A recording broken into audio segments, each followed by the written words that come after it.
हरिओम तत्सत। आज का ये जो सेशन है वह श्वसन से संबंधित है।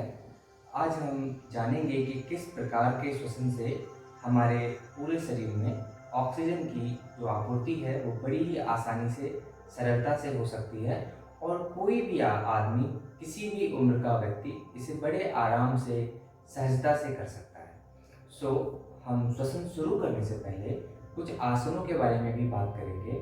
अगर आप कर सकते हैं, सक्षम हैं, तो इन आसनों को ज़रूर करें। श्वसन के किसी भी आसन को करने से पहले, श्वसन की किसी भी क्रियाओं को करने से पहले अगर आप इन आसनों का अभ्यास करेंगे तो आपकी दोनों नाड़ियाँ संतुलित हो जाएंगी। दोनों नाड़ियाँ यानी कि हमारी राइट और लेफ्ट नोस्ट्रल बैलेंस हो जाएंगी और अगर एक बार ये नाड़ी बैलेंस हो गई तो ज़्यादा मात्रा में हवा हमारे शरीर में आ पाएगा। हम हवा को ज़्यादा से ज़्यादा यूटिलाइज कर पाएंगे।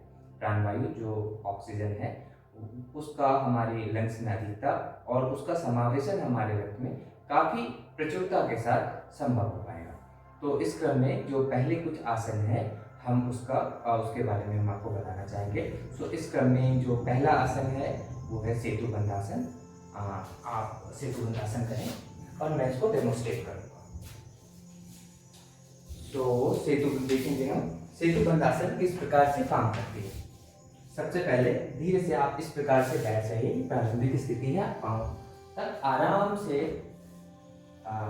दिखेगा। आप धीरे से शरीर को ऊपर उठाइए, श्वास लेते हुए आंखों को बंद रखेंगे, पूरे शरीर को ऊपर उठाएंगे, कमर को और गले को। जब कमर में पूरी तरह से खिंचाव होता है तो हमारी दोनों नाड़ियां यानी इडा और पिंगला काफी ज्यादा संतुलित हो जाती है, जिसके बाद श्वसन जो है वो ज्यादा अच्छी तरीके से हम कर पाते हैं। श्वास को छोड़ते हुए धीरे से नीचे की तरफ आ जाएंगे। जब तक आप श्वास को रोक कर रख सकते हैं तब तक इस स्थिति में रहेंगे। उसके बाद श्वास को छोड़कर धीरे से जमीन पर बैठ जाएंगे। इस क्रिया का अभ्यास एक बार और करें। धीरे धीरे शरीर को ऊपर उठाएं, श्वास लेते हुए श्वास की गति के साथ ही आसनों का अभ्यास करें और श्वास को जब तक आप अंदर रोक सकते हैं अपनी शक्ति के सामर्थ्य के हिसाब से रोकेंगे और फिर श्वास को धीरे धीरे छोड़ते हुए शरीर को वापस नीचे की तरफ ले जाएंगे। इस क्रम में किया जाने वाला पहला अभ्यास। दूसरा अभ्यास जो है वो है मार्जार आसन। मार्जार आसन की स्थिति में धीरे से अपने घुटने के ऊपर बैठ जाइए और अपने हाथों को अपने बिल्कुल कंधे के सामने लगाते हुए अपनी कमर को पूरी तरह से खोल लीजिए। श्वास लेते हुए कमर को धीरे से आगे की तरफ स्ट्रेच करेंगे। कमर को डाउन ले जाते हुए श्वास पूरा शरीर में भरेंगे और भरने के बाद श्वास को जब तक आप लेकर श्वास शरीर के अंदर रख सकते हैं तब तक इस आसन में रहें। तत्पश्चात श्वास को छोड़ते हुए धीरे से पीछे की तरफ आ जाएं। पूरी श्वास को बाहर छोड़ दें, कमर को पूरी तरह से खाली कर दें, पेट में बिल्कुल भी हवा ना हो। एक बार और इसका अभ्यास करेंगे।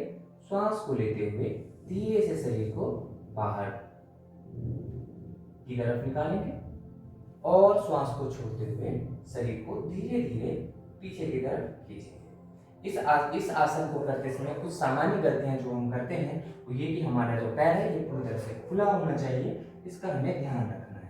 पैर के बीच में ज़्यादा जगह ना हो। एक बार और इसका अभ्यास करें। श्वास लेते हुए शरीर को बाहर की तरफ निकालें और श्वास छोड़ते हुए धीरे से शरीर को वापस स्थिति में आ जाए। इसके बाद जो किया जाने वाला आसन है उसमें से पहला आसन जो है वो है भद्रासन। भद्रासन में बैठने के लिए पहले वज्रासन में बैठना पड़ेगा। देखेंगे धीरे से वज्रासन में बैठकर अपने दोनों हाथों को अपने बगल में लगाएंगे और थोड़ी देर तक आंखों को बंद करके धीरे धीरे लंबी गहरी श्वास लेंगे और श्वास छोड़ेंगे।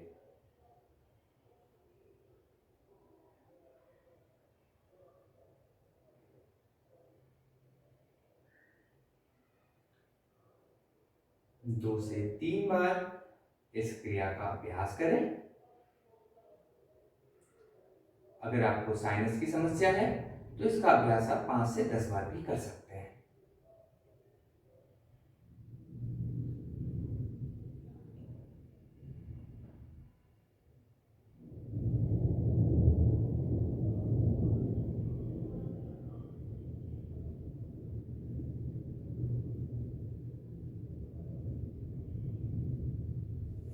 इस क्रिया के अभ्यास के बाद अपने एक बार अपने नोस्ट्रिल को चेक करें, एक बार अपनी बाई नासिका क्षेत्र को बंद कर दाहिने से सांस लेंगे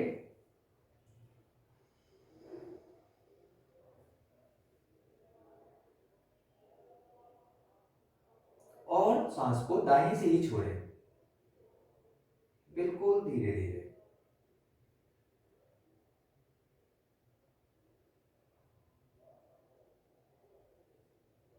तत्पश्चात अपने दाएं नासिका क्षेत्र को बंद करके बाएं से सांस लें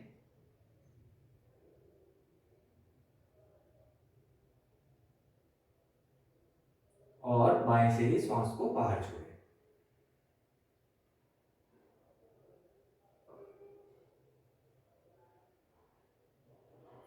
आप पाएंगे कि आपकी जो दोनों नोस्ट्रिल है वो बैलेंस हो चुकी है।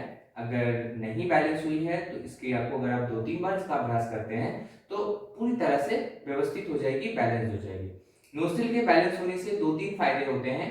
पहला, अगर आपका राइट नोस्ट्रिल अगर हमेशा ज्यादा चलता है तो ध्यान रखें आपको हाई ब्लड प्रेशर की समस्या हो सकती है, आप बहुत ज्यादा उग्र हो सकते हैं, आप बहुत ज्यादा हाइपर एक्टिव हो सकते हैं।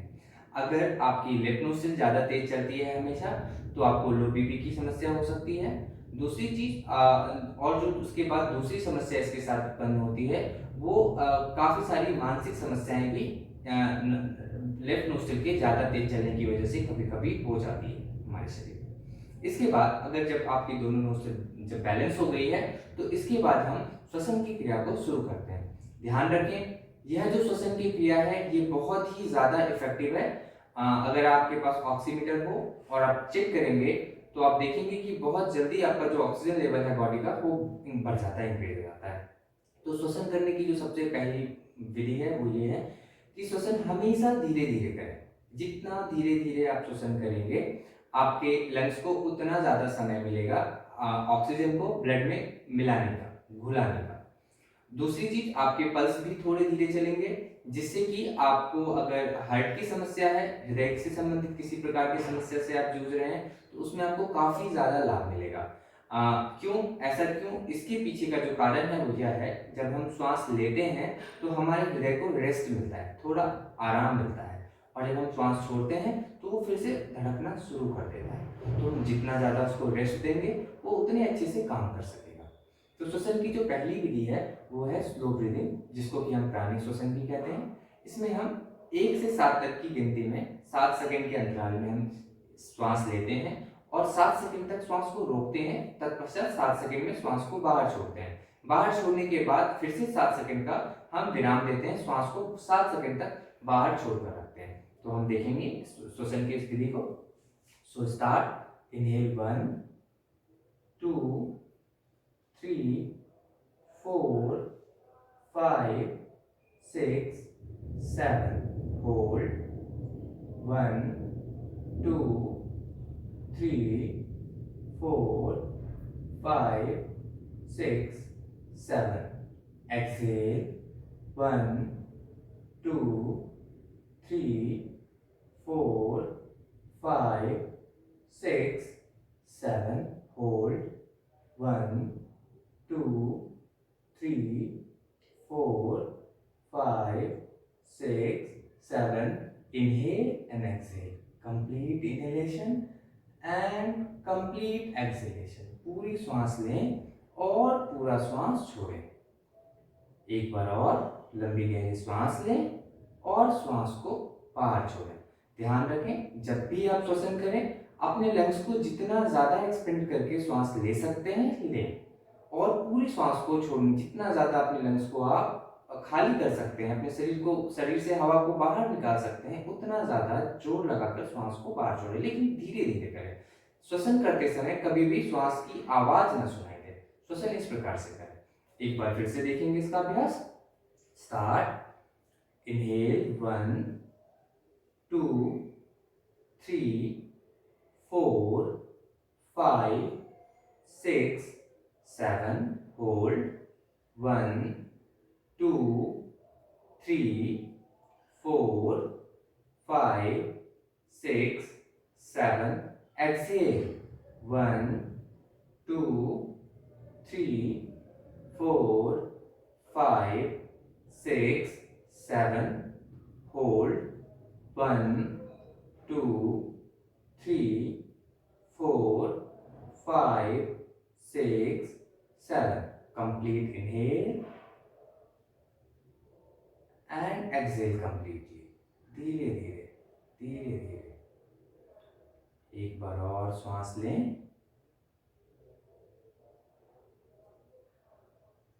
और श्वास को धीरे धीरे बाहर छोड़ दें। इस क्रिया को एक बार और करें।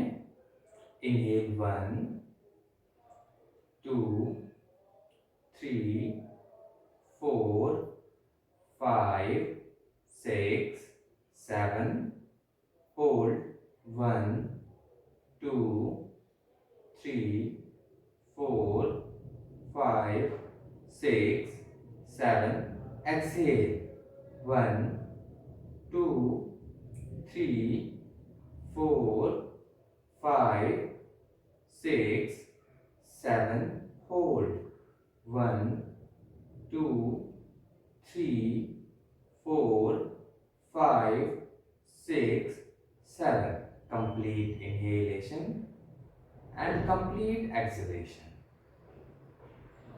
एक बार और पूरी तरह से श्वास लें, लंग्स को पूरी तरह से एक्सपेंड करके श्वास लें और लंग्स को पूरी तरह से स्क्वीज करके श्वास को पूरा बाहर छोड़ें। शरीर में किसी प्रकार की कहीं पर भी ऐसा ना हो कि श्वसन हवा हमारे शरीर में रुकी हुई हो। पूरी शरीर को खाली करेंगे पूरी तरह से।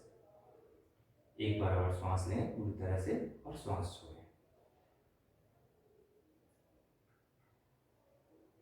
अगर आप 7 तक की गिनती तक यानी कि 7 सेकंड तक अगर इनहेल नहीं कर पा रहे हैं तो कम से कम 5 तक कोशिश करें।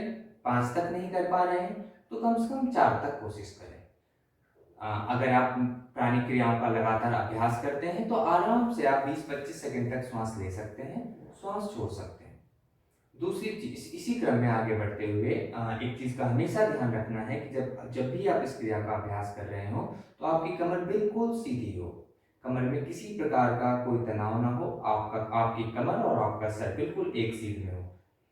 अगली क्रिया में इसको हम स्टेप ब्रीदिंग कहते हैं, जिसमें कि हम श्वास लेते हैं फिर रुकते हैं, फिर श्वास लेते हैं फिर रुकते हैं, फिर श्वास लेते हैं फिर रुकते हैं। इस प्रकार से 7 स्टेप में हम पूरे श्वास को लेते हैं और फिर एक बार में धीरे धीरे श्वास को छोड़ देते हैं। दोबारा हम एक बार में श्वास को लेते हैं और 7 स्टेप में धीरे धीरे श्वास को छोड़ देते हैं। उसके बाद एक बार पूरी तरह से लंबी गहरी श्वास लेते हैं और श्वास को छोड़ते हैं। देखेंगे इस क्रिया का अभ्यास। So step breathing start. Inhale 1 2 3 4 5 6 7 hold exhale. धीरे धीरे पूरी श्वास को बाहर छोड़ते हैं। फिर से श्वास लें, एक बार में धीरे धीरे पूरी श्वास भर लें and step breathing exhalation। exhale 1 2 3 4 5 6 7। श्वास को रोक कर रखें और इसके बाद पूरी श्वास लें और पूरी श्वास छोड़ें।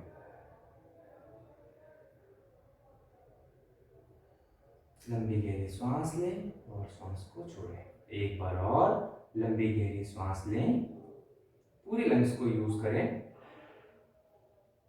और श्वास को छोड़ें। इस क्रिया को एक बार और करेंगे। So step breathing.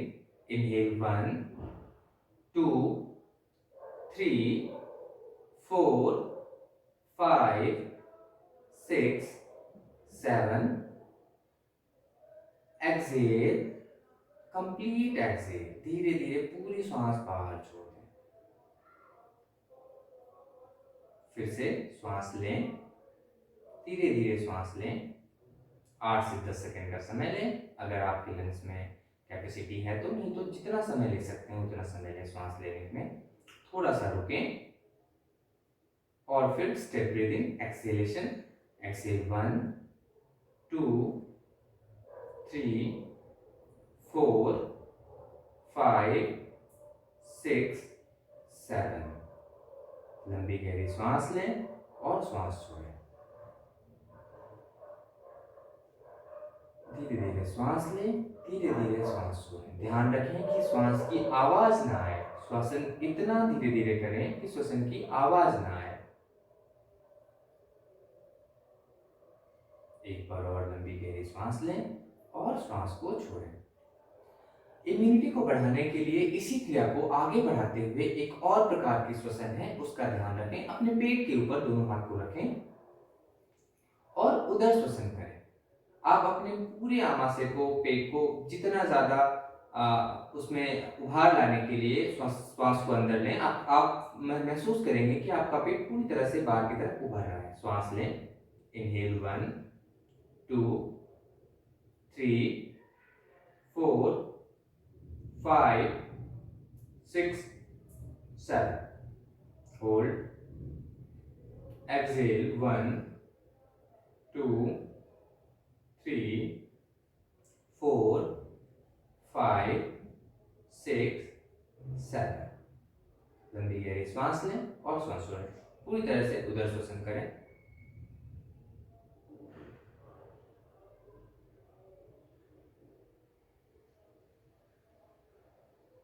उदर श्वसन जो है वो आपकी इम्यूनिटी को बढ़ाता है, आपकी किडनी को, आपके पेनक्रियास को, आपकी आमाशय यानी लीवर को काफी ज्यादा रक्त की प्रचुरता दिलाता है और आपकी इम्यूनिटी में काफी ज्यादा बढ़ोतरी लाता है। इसी में अगर आपको बीपी की प्रॉब्लम है, शॉर्ट ब्रीदिंग की प्रॉब्लम है, कहीं सर्कुलेटरी सिस्टम में प्रॉब्लम है, तो हम वज्र श्वसन करते हैं। एक हाथ अपने चेस्ट के ऊपर रखें और श्वास लें। चेस्ट को जितना एक्सपेंड करके श्वास ले सकते हैं। अभी हमारा जो पेट है बिल्कुल स्थिर होगा, केवल हमारे जो चेस्ट है उसमें उभार आएंगे जब हम श्वास लेंगे, और जब श्वास छोड़ेंगे तो वो फिर से वापस अपनी स्थिति में आ जाएगा। श्वास श्वसन शुरू करें। इनहेल 1 2 3 4 5 6 7। Hold, exhale 1 2 3 4 5 6 7। लंबी गहरी सांस लें और सांस छोड़ें। इस क्रिया को एक बार और दोहराएं। उदर श्वसन, इनहेलेशन 1 2 3 4 5 6 7। Hold, exhale 1 2 3 4 5 6 7। होल्ड। लंबी गहरी सांस लें और सांस छोड़ें।